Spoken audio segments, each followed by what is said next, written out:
അടിക്കുന്നേ?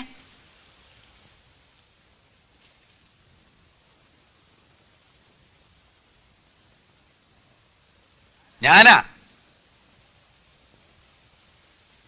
പേരെന്താ? ബഷീർ. എളിയ തോതിൽ ഒരു എഴുത്തുകാരനാണ്. 2.5 കൊല്ലത്തെ തടവ്. ഇപ്പൊ ഞാനിവിടെ തനിച്ചാ. കൂട്ടുകാരെല്ലാം പോയി. പേര് പറഞ്ഞില്ലല്ലോ.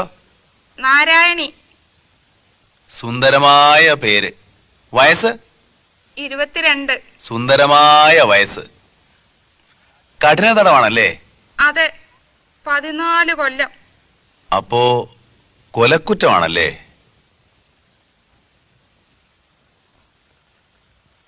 വന്നിട്ട് ഒത്തിരി നാളായോ? 1 കൊല്ലമായി. ഓ, എന്തൊരു ജീവിതം. നാരായണി, നമ്മളേതാണ്ട് ഒരുമിച്ചാണ് ഈ ജയിലിൽ വന്നത്. എനിക്കൊരു റോസാച്ചെടി തരുമോ? നാരായണി എങ്ങനെ അറിഞ്ഞു ഇവിടെ റോസാച്ചെടി ഉണ്ടെന്ന്? ജയിലല്ലേ, എല്ലാവരും അറിയും. ഇവിടെ രഹസ്യങ്ങളൊന്നുമില്ല. തരുമോ? എന്താ മിണ്ടാത്തെ? നാരായണി, ഈ ഭുവനത്തിലുള്ള എല്ലാ പനിനീർ ചെടികളും ഞാൻ നാരായണിക്ക് തരും. ഒരെണ്ണം മതി. തരുമോ? ഓ, എന്തൊരു ചോദ്യമാ നാരായണി ഇത്. തരുവോന്ന്? നാരായണി, അവിടെ തന്നെ നിൽക്കണേ. ഞാൻ ഇപ്പം കൊണ്ടുവരാം. കേട്ടോ? കേട്ടു. ഞാൻ വിളിച്ചപ്പോ എവിടെയായിരുന്നു? ഇവിടെ തന്നെ ഉണ്ടായിരുന്നു.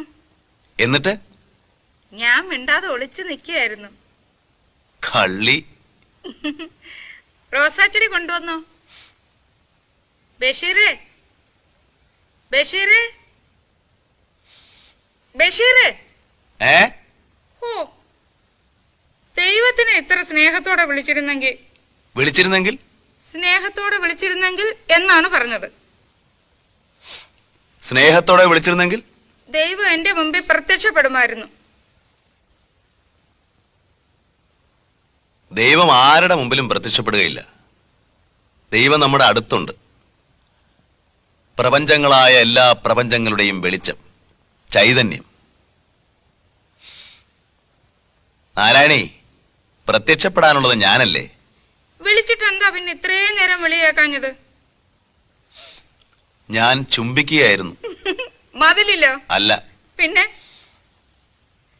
ഓരോ പൂവിലും, ഓരോ മൊട്ടിലും, ഓരോ ഇലയിലും. ദൈവമേ, എനിക്ക് കരച്ചിൽ വരുന്നു. നാരായണി, എന്തോ? ചുവട്ടിലെ കെട്ടഴിക്കരുത്. ഒരു കുഴി കുഴിച്ച് അതിൽ ഈശ്വരനാമത്തിൽ വെക്കുക. എന്നിട്ട് മണ്ണിട്ട് വെള്ളം ഒഴിക്കണം. കേട്ടോ? കേട്ടു. എന്നാ ദാ വരുന്നു.